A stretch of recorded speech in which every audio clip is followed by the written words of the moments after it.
Hello friends, welcome to examination. हम कैसे हैं? आप सभी मस्त होंगे यहाँ पे। और जैसा आपको पता है कि हम कंटिन्यू देखो प्रिपरेशन कर रहे हैं special UP TET SST paper 2 exams की, ठीक है ना। और देखो यहाँ पे अगर हम बात करते हैं कि हमारे यहाँ पे पार्ट 17 ठीक है कंप्लीट हो चुके हैं। आज का जो सेशन है वो है दिल्ली सल्तनत। अब हम पढ़ेंगे दिल्ली सल्तनत के बारे में। और जो दिल्ली सल्तनत है उसका यहाँ पे 1206 से 1526 ईस्वी तक, ठीक है ना, पूरा जो है यहाँ पर कहते हैं कि इनका समय रहा, शासन रहा दिल्ली सल्तनत। और दिल्ली सल्तनत में कुल 5 वंश हुए। इसमें हम बारी बारी से पढ़ेंगे। पहले गुलाम वंश पढ़ेंगे, खिलजी वंश पढ़ेंगे, तुगलक, सैयद और लोधी वंश। और यहाँ से ना बिल्कुल क्वेश्चन जरूर बनेगा। ओके। और बहुत ही बेहतरीन कंटेंट है। और हाँ, आपके लिए गुड न्यूज़ है कि अगर आपको बिल्कुल फ्री में ये PDF चाहिए तो ये व्हाट्सअप नंबर है 7505890761। आप इस नंबर पे मैसेज कर सकते हैं, आपको ग्रुप में ऐड कर दिया जाएगा, ठीक है ना। चलिए, तो अब देखो मैंने कहा ना बारी बारी से पढ़ेंगे। तो हम दिल्ली सल्तनत के अब ये 5 वंश पढ़ेंगे। तो आज हम पढ़ेंगे गुलाम वंश के बारे में। गुलाम वंश को ममलूक वंश भी कहते हैं। और इसका कार्यकाल रहता है 1206 से 1290 ईस्वी तक, ठीक है ना। सबसे पहले तो यही पढ़ लो कि गुलाम वंश के और क्या क्या नाम है। तो इसके दास वंश है, ममलूक वंश है, ठीक है ना। तो क्वेश्चन बन सकता है कि दास वंश किसे कहा जाता है, ममलूक वंश किसे कहा जाता है। अच्छा, गुलाम वंश में कुल कितने शासक हुए? 11 शासक हुए। ओके। अब ये जो 11 यहाँ पे शासक हुए इनको पढ़ते हैं बारी बारी से। तो देखो, पहला है कुतुबुद्दीन ऐबक। अब हम बात करेंगे किसकी? कुतुबुद्दीन ऐबक की। इनका कार्यकाल रहा 1206 से 1210 ईस्वी तक। ओके। ये गुलाम वंश के संस्थापक रहे। पहला क्वेश्चन ये बनेगा, गुलाम वंश के संस्थापक कौन रहे? कुतुबुद्दीन ऐबक। अच्छा, इनका जन्म कब होता है? 1150 में। इन्होंने राजधानी जो है दिल्ली सल्तनत की, उस समय राजधानी क्या बनाई? लाहौर। और सैन्य राजधानी क्या बनाई? इंद्रप्रस्थ बनाई। अगर पूछे कि दिल्ली जो सल्तनत है उसमें कुतुबुद्दीन ऐबक ने सैन्य राजधानी क्या घोषित की? इंद्रप्रस्थ। या फिर अगर राजधानी पूछे ओनली तो लाहौर। चलो देखो, कुतुबुद्दीन जो ऐबक है वो मोहम्मद गौरी का गुलाम था। तो ऐसे क्वेश्चन बन सकता है कि कुतुबुद्दीन ऐबक, ठीक है, किसका गुलाम था? मोहम्मद गौरी का, ध्यान रखना। अब देखो, मोहम्मद गौरी जो है उसे मिर्ज़ा अजीज़ कोका से खरीदा था। मोहम्मद गौरी को, अब कुतुबुद्दीन ऐबक मोहम्मद गौरी का गुलाम हुआ। तो कुतुबुद्दीन ऐबक ने देखो, कुतुबुद्दीन जो ऐबक है मोहम्मद गौरी का गुलाम हुआ। तो मोहम्मद गौरी ने कुतुबुद्दीन ऐबक को किससे खरीदा? मिर्ज़ा अजीज़ कोका से। तो ध्यान रखना, ठीक है। मोहम्मद गौरी ने ऐबक को क्या दिया? मलिक और सिपह सलार की उपाधि भी दी। तो ऐसे क्वेश्चन बन सकता है कि जो कुतुबुद्दीन ऐबक है इसको मलिक और सिपह सलार की उपाधि किसने दी? वो दी मोहम्मद गौरी ने। या फिर ऐसे क्वेश्चन बनेगा कि मोहम्मद गौरी ने कुतुबुद्दीन ऐबक को किसकी उपाधि दी? मलिक और सिपह सलार। ध्यान रखना, ठीक है। अब यहाँ पे जो मोहम्मद गौरी है इसने कुतुबुद्दीन ऐबक को मलिक और सिपह सलार की उपाधि दी। यहीं पे कुतुबुद्दीन ऐबक ने गौरी का दामाद भी बना। कुतुबुद्दीन जो ऐबक है फिर मोहम्मद गौरी का दामाद भी बन गया भाई, बहुत अच्छी बात है। फिर प्रारंभ में क्या होता है? कुतुबुद्दीन ऐबक को अमीर ए अखोर पद भी दिया गया, जिसका अर्थ क्या होता है? घोड़ों के अस्तबल का प्रमुख होता है, ठीक है। घोड़ों के अस्तबल इसकी क्या थी? कहते हैं ना कि हम आम भाषा में कह देते हैं कि बॉडी कितनी स्ट्रांग है। ओके, यानी फिट था, पूरा स्ट्रॉन्ग था, ठीक है। तो देखो, ध्यान रखो, हम गुलाम वंश पढ़ रहे हैं। गुलाम वंश में हमने बताया कि हम यहाँ पे पढ़ेंगे 11 शासकों के बारे में, ठीक है। जिसमें कि हमने पहले कुतुबुद्दीन ऐबक के बारे में पढ़ा, फिर हमने पढ़ा कुतुबुद्दीन ऐबक किसका गुलाम रहा, कुतुबुद्दीन ऐबक को किसने खरीदा था, मलिक और सिपह सलार की उपाधि कुतुबुद्दीन ऐबक को किसने दी, कुतुबुद्दीन ऐबक किसका दामाद बना, अमीर ए अखूर पद किसने दिया कुतुबुद्दीन ऐबक को, ठीक है ना। तो ये सारी चीज़ें इंपॉर्टेंट है।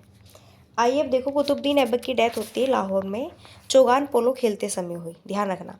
अच्छा, कुतुबुद्दीन ऐबक का और भी नाम पूछा जा सकता है कि क्या नाम है? तो पील बख्श भी इनको कहा जाता था। ध्यान रखो, इनका मतलब क्या होता है? हाथियों को दान देने वाला। देखो, पील बख्श का मतलब होता है जो हाथियों को दान देता है।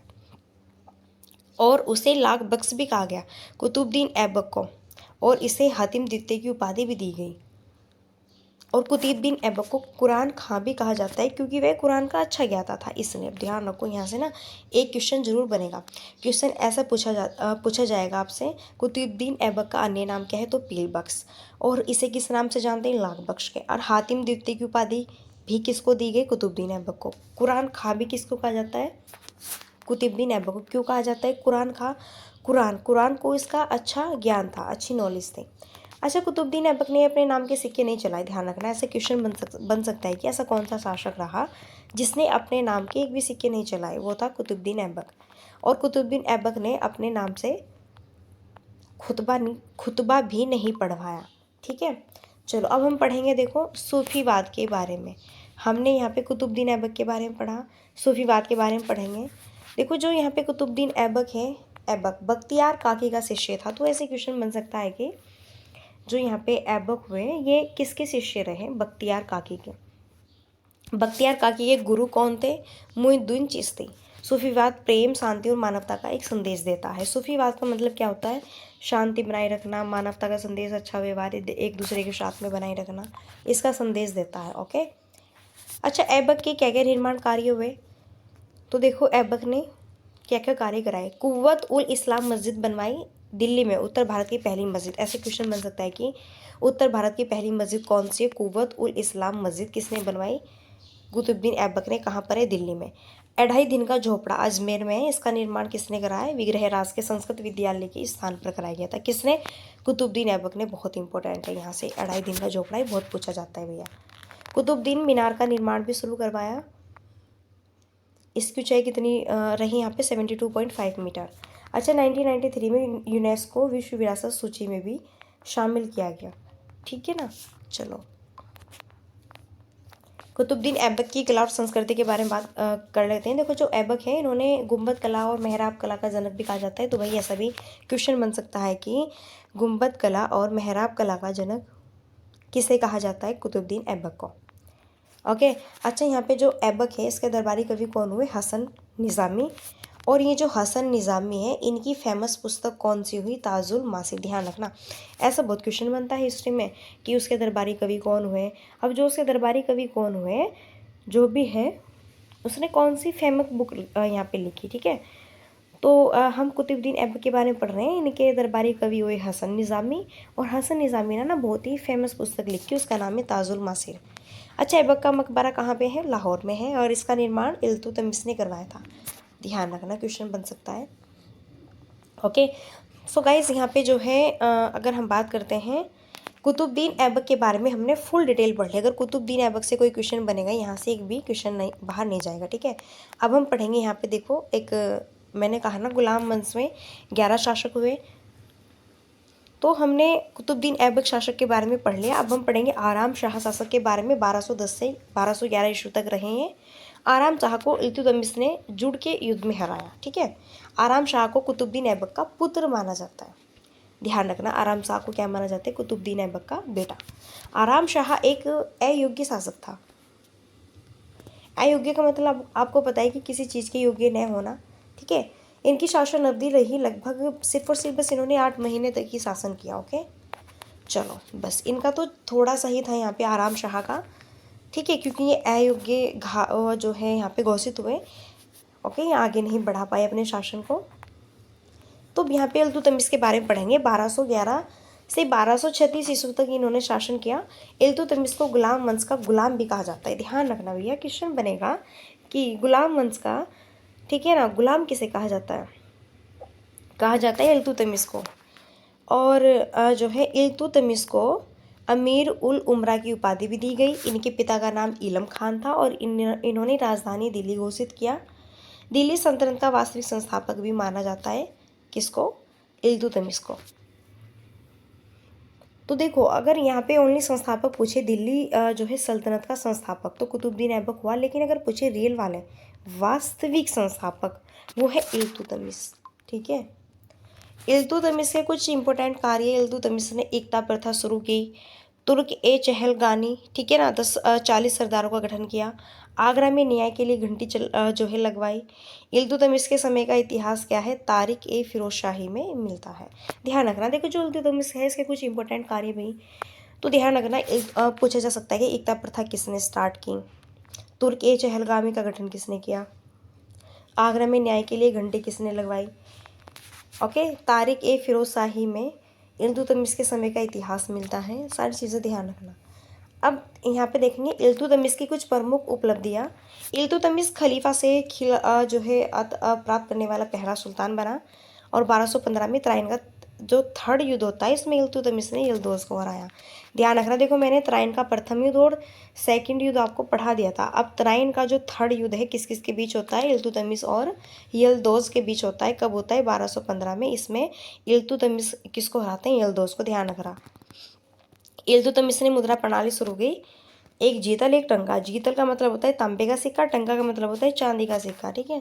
तो देखो इल्तुतमिश की हमने कुछ उपलब्धियां यहाँ पे देखी कि इल्तुतमिश जो यहाँ पे खिलाफत प्राप्त करने वाला पहला जो है सुल्तान बना। तराइन का थर्ड युद्ध इनके बीच हुआ इल्तुतमिश यल्दौज के, जिसमें कि इनकी जीत हुई इल्तुतमिश की। चलो अब देखो मंगोल पर आक्रमण किया इन्होंने, क्या क्या। 1221 में मंगोलों ने भारत पर आक्रमण किया। इस आक्रमण का नेतृत्व किसको जाता है, चंगेज खान को जाता है। चलो इल्तुतमिश की कुछ वास्तुकला और अन्य तथ्य देख लेते हैं। जैसे कि अगर बात करें मकबरा, शैली का जनक किसे कहा गया, इल्तुतमिश को। ध्यान रखना, सुल्तान जो यहाँ पे एक गढ़ी है इसका मकबरा इल्तुतमिश के काल की बहुत फेमस इमारत है। और यहाँ पे सुल्तान गढ़ी का मकबरा भारत का पहला इस्लामी मकबरा माना जाता है। तो अगर आपसे ऐसे क्वेश्चन पूछें कि भारत का पहला इस्लामी मकबरा किसे माना जाता है, वो है सुल्तान गढ़ी का मकबरा। ओके, यहीं पे इल्तुतमिश ने सुल्तान गढ़ी का मकबरा अपने बड़े पुत्र महमूद की याद में बनवाया। देखो इल्तुतमिश के बेटा कौन हुआ यहाँ पे, वो है महमूद, इसकी याद में बनवाया था इल्तुतमिश ने सुल्तान गढ़ी का मकबरा। ऐसे पूछा जा सकता है ना कि ये मकबरा इसने किसकी याद में बनवाया, ठीक है। तो इल्तुतमिश ने सिक्कों पर टकसाल मिंट का नाम भी अंकित करवाया। ऐसे भी क्वेश्चन बनता है कि किसने अपने सिक्कों पर टकसाल मिंट का नाम अंकित करवाया था, इल्तुतमिश ने।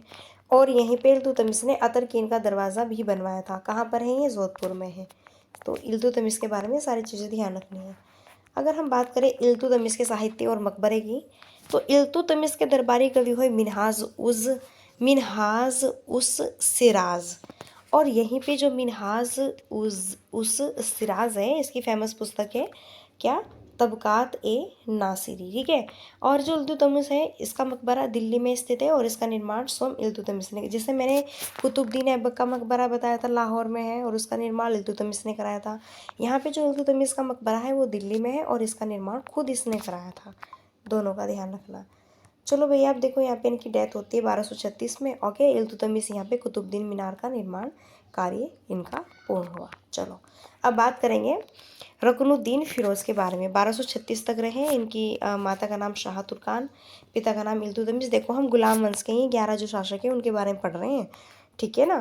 देखो यहाँ पे जो रुकनुद्दीन फिरोज है उसके में चहलगामी का प्रभाव काफ़ी और भी बढ़ गया। ये किसने चलाया था, ये चलाया था इल्तुतमिश ने, और इसके समय में ये और ज़्यादा बढ़ गया। चलो अब हम जो है पढ़ेंगे इल्तुतमिश की बेटी के बारे में, रजिया सुल्तान। इन्होंने शासन किया 1236 से 1240 ईस्वी तक। देखो रजिया सुल्तान जो है तुर्की इतिहास की बहुत ही पहली मुस्लिम महिला शासिका थी। बहुत क्वेश्चन बनता है यहाँ से, ये क्वेश्चन बहुत बनता है कि इल्तुतमिश की पुत्री का क्या नाम है, रजिया। रजिया के पिता का नाम क्या है, इल्तुतमिश। रजिया कुल्हा और चोगा पहनती थी। रजिया ने याकूत को आमिर अखूर नियुक्त किया। अल्तुनिया के विद्रोह में याकूत क्या हुआ, मारा गया। विद्रोह होता है, अल्तुनिया का विद्रोह हुआ, तब्बर हिंद बंटेड़ा पंजाब में हुआ। रजिया सुल्तान की डेथ होती है, रजिया सुल्तान की हत्या 13 अक्टूबर 1240 ईस्वी को कैथल में होती है, ठीक है ना। सारी चीज़ें ध्यान रखना इनके बारे में। चलो थोड़ा ही रह गया है, अब हम पढ़ेंगे बहराम शाह के बारे में, जो कि 1240 से 1242। देखो 11 के 11 शासक तो नहीं पढ़ेंगे, इनमें इल्तुतमिश इंपॉर्टेंट था, कुतुबुद्दीन ऐबक इंपॉर्टेंट था, रजिया सुल्तान इंपॉर्टेंट थे, तो ये 3-4 बहुत है। ओके, बहराम शाह देख लो 1240 से 1242 तक, बस बहुत ही कम शासन रहा इनका। बहराम शाह इल्तुतमिश का पुत्र रहा, रजिया सुल्तान का भाई रहा, ठीक है। और इसने नायब ए मुल्क पद पर एतगीन को नियुक्त किया। बाद में एतगीन की भी इसने हत्या कर दी। फिर 1241 में मंगोल पर आक्रमण किया इसने, किसने भैया, यहाँ पे बहराम शाह ने। 1241 में मंगोलों ने भारत पर आक्रमण किया और इस आक्रमण का नेतृत्व किया था तैयर मंगोल सरदार ने किया था, ठीक है। चलिए, तो इस तरह से दिल्ली सल्तनत का जो यहाँ पे हमने पढ़ा है, देखो हमने पढ़ा है गुलाम वंश के बारे में पहले, ठीक है ना। फिर हम खिलजी वंश के बारे में पढ़ेंगे नेक्स्ट सेशन में। इस तरह से यहाँ पे हमारा जो है फिनिश हो जाता है। अब नेक्स्ट हम पार्ट लेके आते हैं, तब तक के लिए आपको हमारे साथ बने रहना है क्योंकि बहुत ही इंपॉर्टेंट फैक्ट्स है। ओके, सो चलिए फिर फ्रेंड्स, अब यहीं पे मिलते हैं नेक्स्ट सेशन में, और तब तक के लिए so thanks for watching, keep study and bye bye, take care, जय हिंद जय भारत, नमस्कार।